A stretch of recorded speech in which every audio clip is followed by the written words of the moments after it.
एक परिवार का संघर्ष, एक गहरे जज्बे की कहानी और एक कंपनी जिसने बैंकिंग दवा की दुनिया में अपनी पहचान बनाई। पीरामल इंटरप्राइजेज की शुरुआत हुई अजय पीरामल के विजन से, एक छोटे ग्लास निर्माण बिजनेस से। लेकिन उनका सपना बड़ा था। उन्होंने धीरे धीरे फार्मा और वित्तीय सेवा की दुनिया में कदम रखा। शुरुआती दौर में उन्हें नकदी की कमी, कर्ज का दबाव और कॉरपोरेट जोखिम जैसी चुनौतियां झेलनी पड़ी।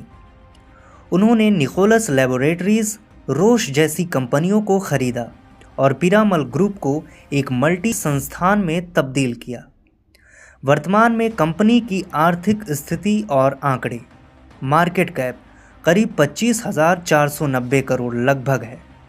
कुल कर्ज लगभग 66,089 करोड़ है, जिससे कंपनी का डेब्ट इक्विटी अनुपात बहुत ऊंचा है। शेयर होल्डिंग पैटर्न: प्रोमोटर समूह का हिस्सा करीब 46.16% है।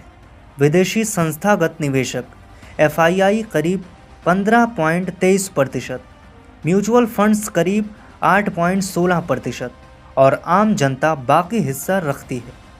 भविष्य की योजनाएं: पहला, पीरामल ने अपने फाइनेंस शाखा पीरामल फाइनेंस को मजबूत करने का बड़ा लक्ष्य रखा है।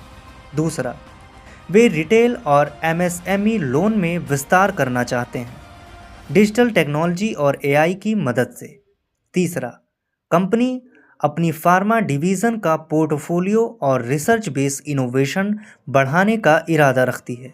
चौथा, पीरामल ने अपनी पूंजी संरचना में सुधार करने के लिए मर्जर और पुनर्गठन पर काम किया है, जैसे कि हाल ही में पीरामल फाइनेंस के साथ मर्जर। पांचवा, कंपनी की कमाई और लाभ के भविष्य में बहुत तेजी आने की संभावना बताई जा रही है।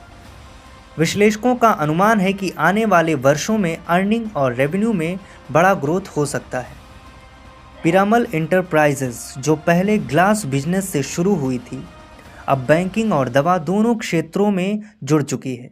इतनी भारी कर्ज के बावजूद क्या उसकी महत्वाकांक्षी योजनाएं, पुनर्गठन, मर्जर और डिजिटल विस्तार उसे अगले 5 से 7 सालों में भारत की टॉप फाइनेंशियल और हेल्थकेयर दिग्गज बना देगी? क्या यह संघर्ष उसकी ताकत बनेगा या उसका संकट वापस लौटेगा?